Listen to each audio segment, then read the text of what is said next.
I Seen Her by Rebecca Lloyd.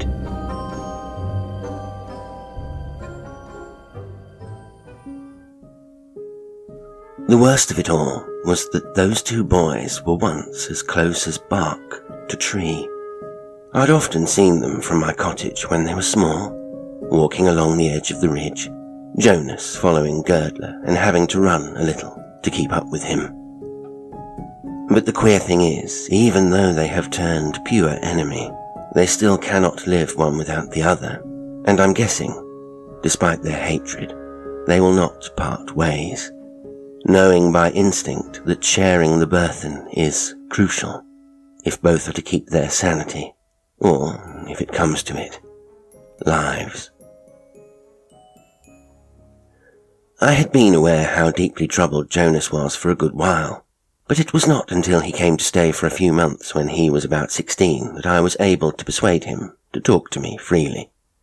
Even so, he only spoke in hasty snatches before he couldn't bear it any longer, and I saw then how mightily he was obsessed with the business. It took only the sudden movement of a bird or the bluster of the field wind to start him up horribly and have him blink and sway and prowl about and bend to squint through the tiny windows of my cottage, one by one. He was calmer when evenings came, and we would often sit together on the potato boxes against the cottage wall and watch the moths.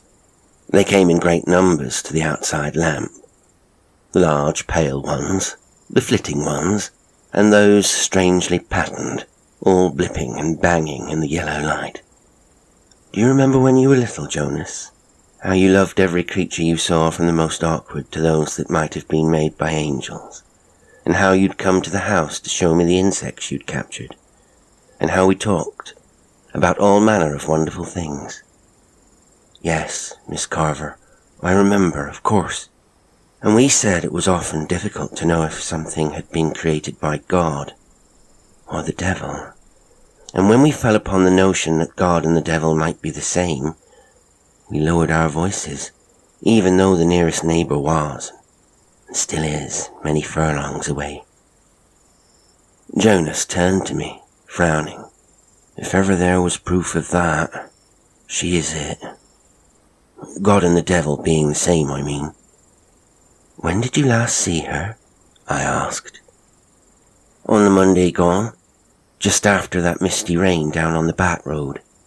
Did she stay long? I ventured, looking into the mothy night. For a while. She was doing that thing I told you about before, Miss Carver. I don't know how you can bear it. I don't have no choice about it.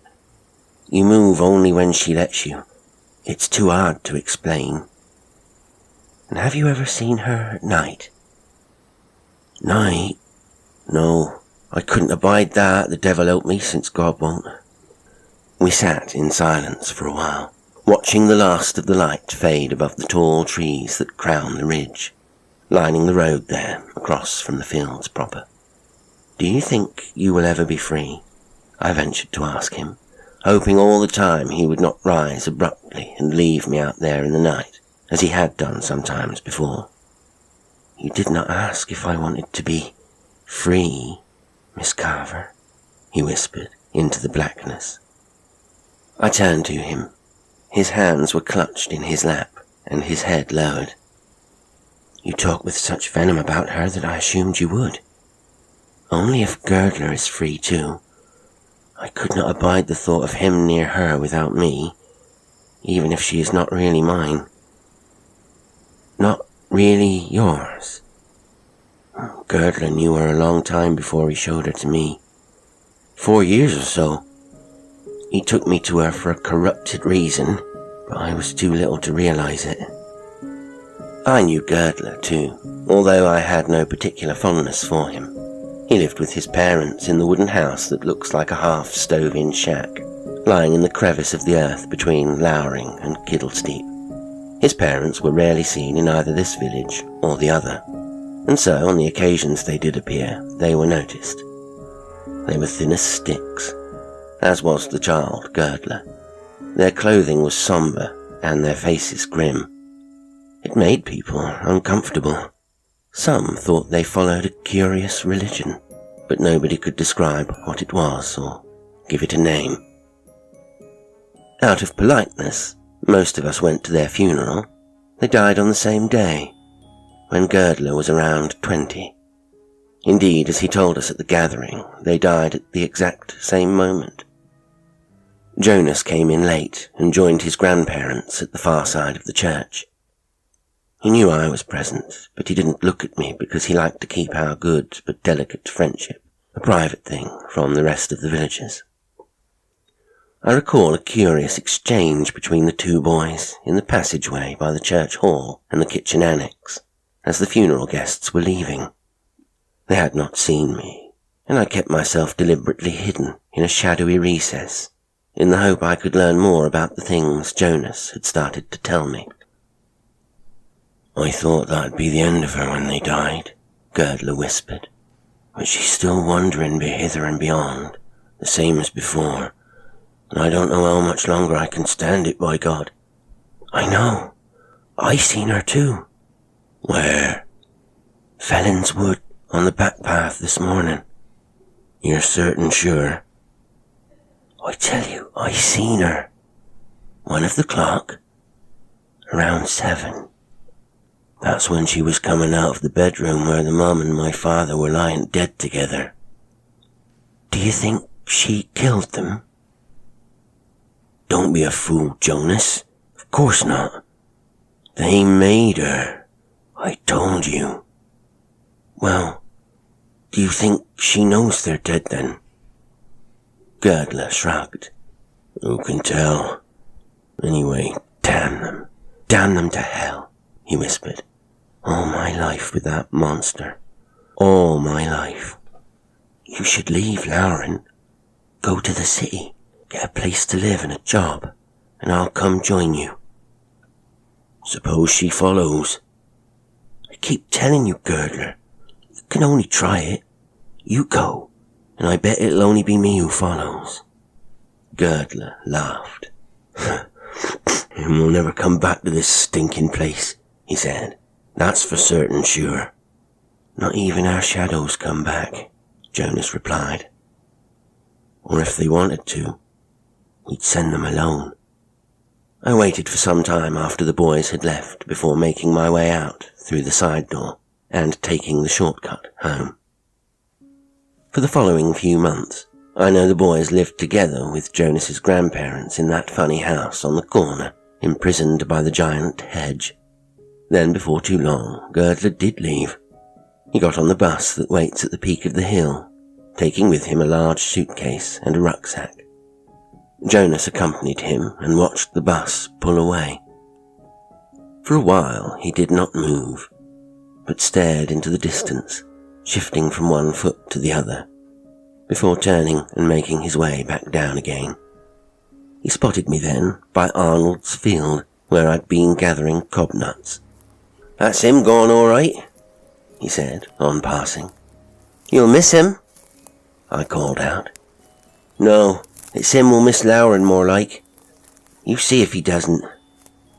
And sure enough, Girdler was back within 6 months, and had nothing to say about his time in the city. "He's come back changed, though," Jonas told me.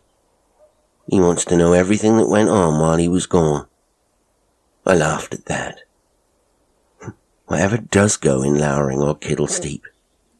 You know my meaning, Miss Carver.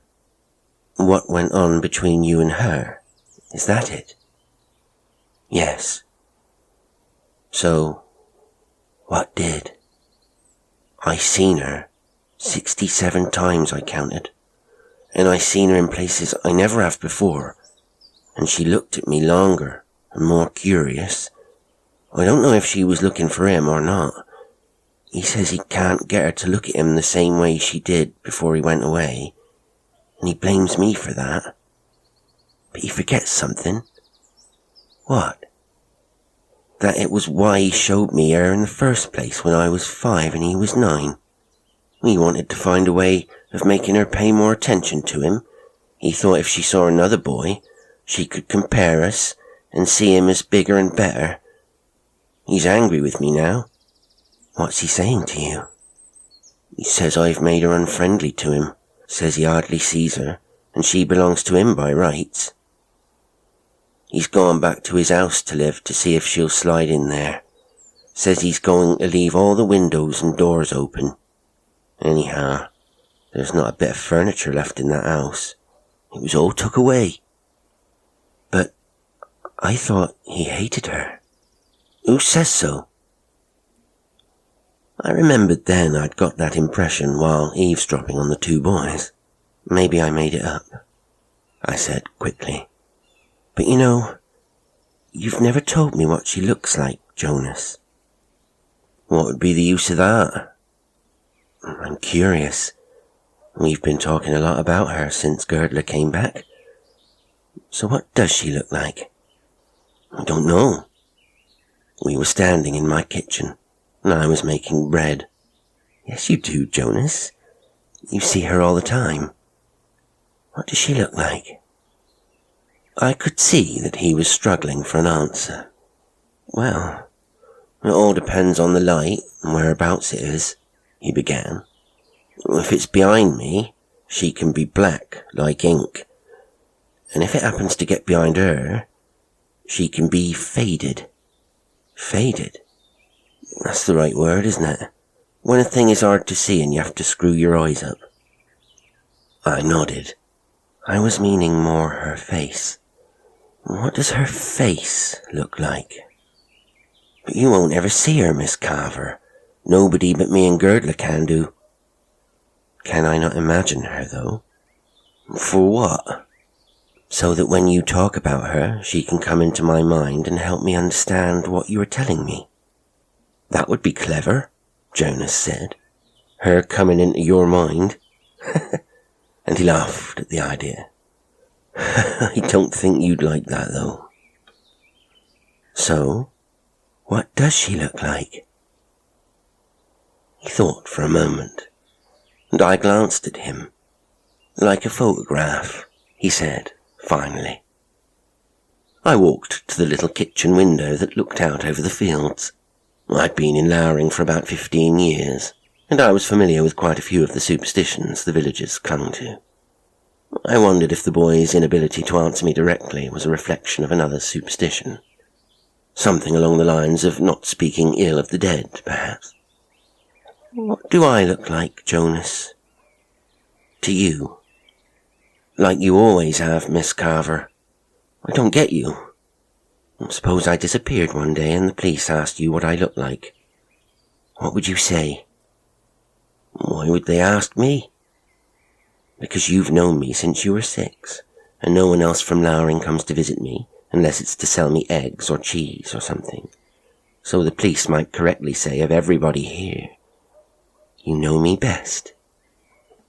Jonas smiled. He seemed pleased with the idea that he might be important in my life. "I should be off. I said I'd meet Girdler down at the house. He thinks if I'm there, she might come." As difficult and evasive as Jonas could often be, I was always glad of him when he helped me with tedious chores. And on a cold morning, when we were stacking logs up against the side wall, I persuaded him to speak about the subject again. "When you and Girdler were boys, you were very close," I said. "Are you glad he's come back to Lowering?" "Close by our love then, maybe," he murmured. "Close by our hatred now, though." "You once told me you first saw her when you were 5, so that means 11 years of her, and that would have been before you came to me for writing lessons." "That's right, Miss Carver. It will be 11 years, he replied. "But it must have been utterly terrifying when you were so tiny." I was thinking back to how he had been as a child of 6 or 7, sitting at my kitchen table, writing out the alphabet. He was always pale and quiet, but you couldn't have guessed by looking at him that he was in contact with something monstrous. Jonas stood up, took off his jacket, and flung it on the grass. "Can't say it was terrifying, Miss Carver. Can't say that. To me it was yet another life mystery. I saw those all the time. I saw them in the creatures I showed you." He stared out across the landscape to the ridge where once he had walked with Girdler. "When I was a boy, what things really were didn't matter to me. I'd have as likely seen a cobweb in the exact same way I did her."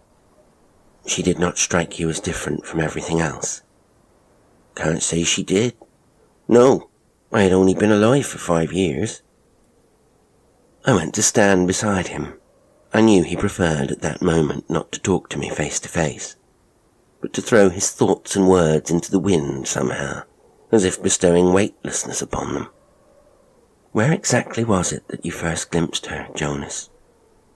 "In the old grotto at the edge of Fellin's Wood, where all that ivy grows.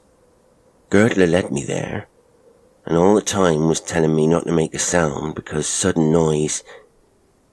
He took me in, and it was dark and stinking. I hated the place.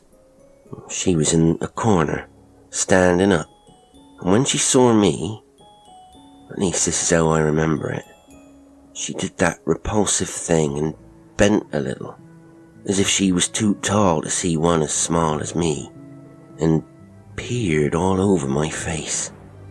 And Girdler? And I felt like I had been touched by icicles in all the places of my face that her looking stopped on. Girdler was behind me. He whispered that his parents had made her." "You said that once before. I thought you meant his parents made her appear."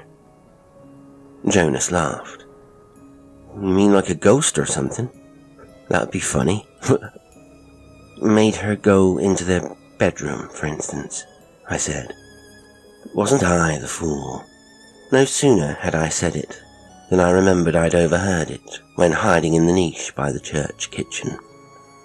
"I never told you anything like that," Jonas said, turning to look at me. I felt myself redden. Must have dreamt it then. He stared at me for a while and then turned abruptly away again. At the same time, I felt a curious and immediate tension arise in my spine. "She is not a ghost, after all, then," I whispered. "Oh, Miss Carver, however can you have thought that? You are not a simpleton. At least I never thought you were. But everything you've ever told me, all the conversations we've had. You can see the grotto from here. Shall we go down there and have a look in? And then maybe you'll be able to imagine her better. That is to say, if she's not in there, in the flesh already." So we took off down the slope and towards the edge of the wood and the broken stone building that had been made in the shape of a cave and whose inside was stuck with hundreds of seashells. Jonas entered first, but I hesitated to follow as the pointlessness of our mission began to overwhelm me.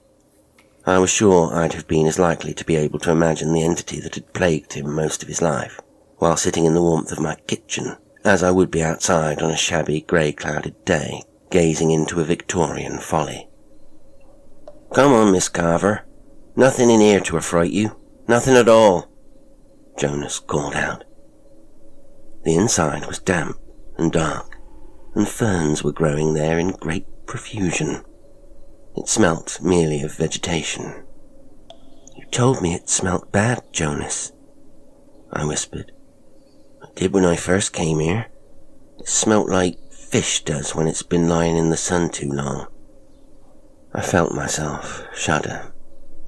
"Oh well then, if she's not a ghost, she must be a mermaid," I replied. "Shall we go back now? I've got rabbits to skin today." "Let's wait for a bit. I'll see if I can call her." I walked to the cave entrance and could feel a sense of dread settling below the level of my skin. "For Christ's sake, Jonas," I hissed at him. "Let's just go." "You want to see her? You're always asking what she looks like." I couldn't deny that. But then, when I turned back and saw him grinning in the gloom, I realized I'd been had, and smiled back at him. Has she got a name? I asked, surprised at myself for never having thought of it before. Girdler's people had a name for her, but I don't know it, he replied. Does she speak to you?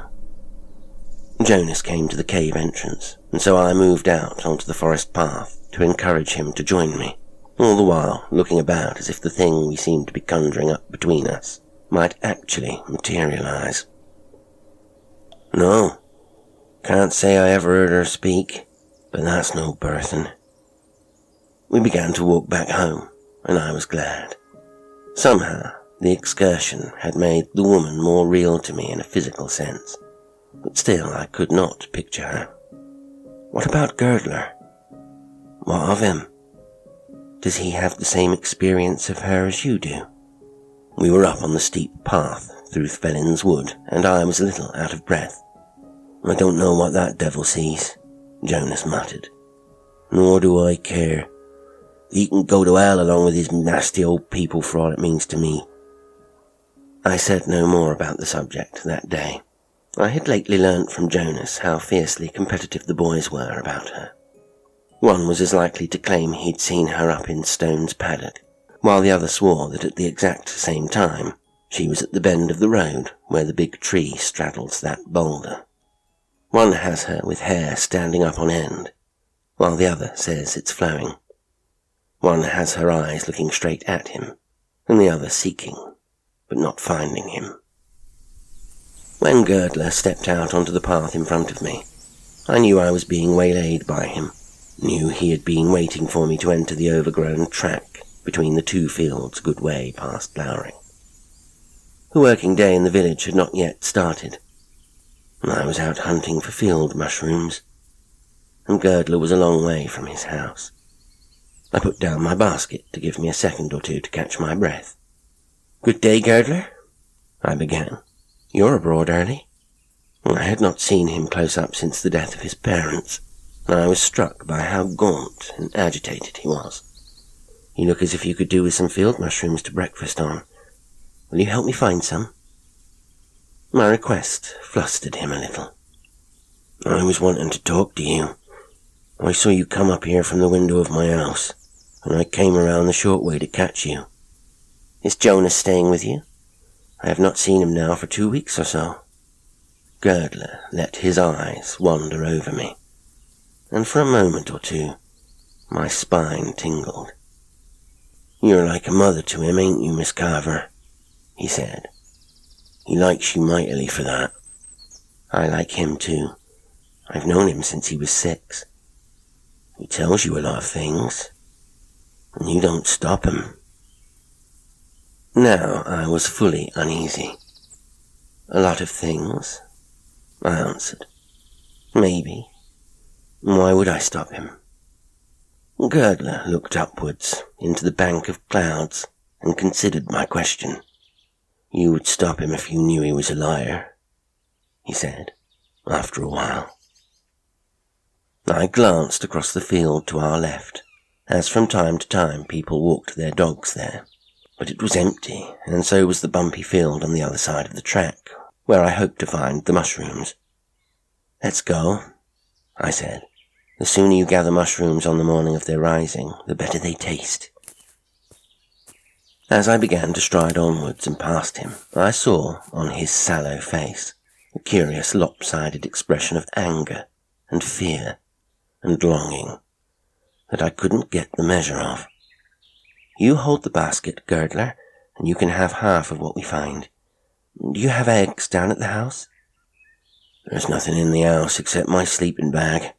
All was took when the mum and my father died. Took while I was in the city, that is. Taken by whom? Thieves, of course. Everyone around here is a thief. Are they all liars as well? Yes, thieves and liars to a man. But not you. I'm not like them. I glanced up at him. There had been a time when he was little, when the villagers wanted to find a way of rooting the family out of the old wooden house, and burning the thing to the ground. But how much of that he was aware of I did not know, and would not have asked. I'm not like them either, Girdler.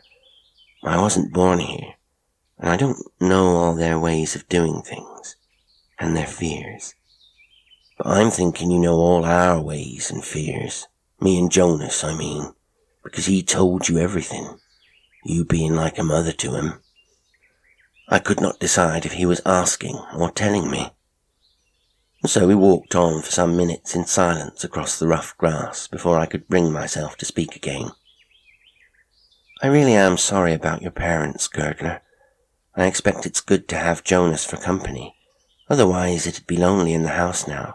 But it'd be good if he came over to the cottage from time to time to help me out with things. I don't expect him to stay. You really think it's lonely without the mum and my father?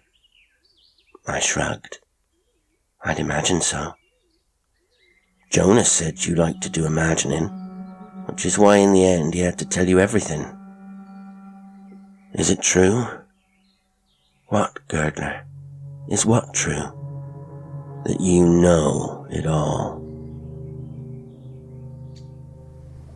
We stopped in the centre of the field, and as the sun was behind him, I had to squint upwards, and the expression on his face was not clear. He told me a great deal, it is true, I began, but not simple things like what you call her, or for that matter, what she is. Girdler reached over, and taking my hand, pulled me gently down onto the ground so that we were sitting side by side. Now it's my turn to tell you, he said. As I had so often done with Jonas, I stayed still, not looking at him, but staring out across the field, the tree-clustered boundary of which was in our line of sight. She was a gift to me, from the mum and my father when I was little. A gift, I whispered.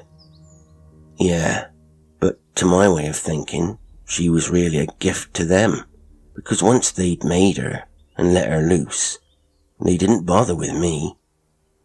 The mum always called her Empusalia. They said she was my nanny. I was aware he had drawn his knees up and dropped his head into his hands. Trouble is, I haven't needed a nanny for 100 years, and she didn't vanish when the parents died, so all that was for nothing. All what, Girdler? He straightened up again, swiftly. I shouldn't have mentioned it. Not even Jonas really knows about it. Fact is, she's still here, the same as ever. She comes into the house every day now he's with me, yet she licks my head and neck clean before she even looks at him. I reckon she'd even lick my shadow if she could find it. I had a sense of the ground tilting away from me, and even though we were sitting down, I felt giddy with the thought of falling. Are you telling me she's something like a dog? I whispered. Jonas has told you already, Miss Carver. No need for me to add more. But he hasn't told me every detail, you know. Girdler laughed. Ha ha, he's a liar anyway, he murmured, and plucking a stem of grass, he stripped the seeds off, so they scattered themselves across his trousers. Only difference between me and Jonas is he can't abide to see her stretch her neck out, and turns away when she does it, and I can't help but look. It's like someone's got my head from behind and is forcing my eyes open. You probably know what a giraffe is, Miss Carver. Well, that would be her only competition to my way of thinking. But Jonas can't stand it when she rolls her neck out. Says it makes him terrified, even though he thought nothing of it as a kid. Is it really true that your parents made her? I whispered. They were clever when they were alive. Don't know about now, though. The dead ain't so clever, to my way of thinking. Made her out of what? I don't know. I was just a boy when they did it. Like an automaton, maybe. What's that? A wind-up thing.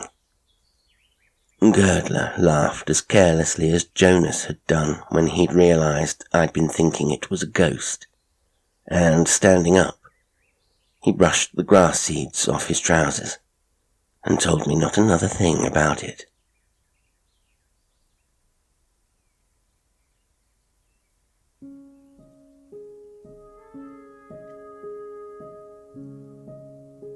Today's story was I Seen Her by Rebecca Lloyd. It was read by Jasper L'Estrange. Thank you so much for listening. Until next time, sweet dreams.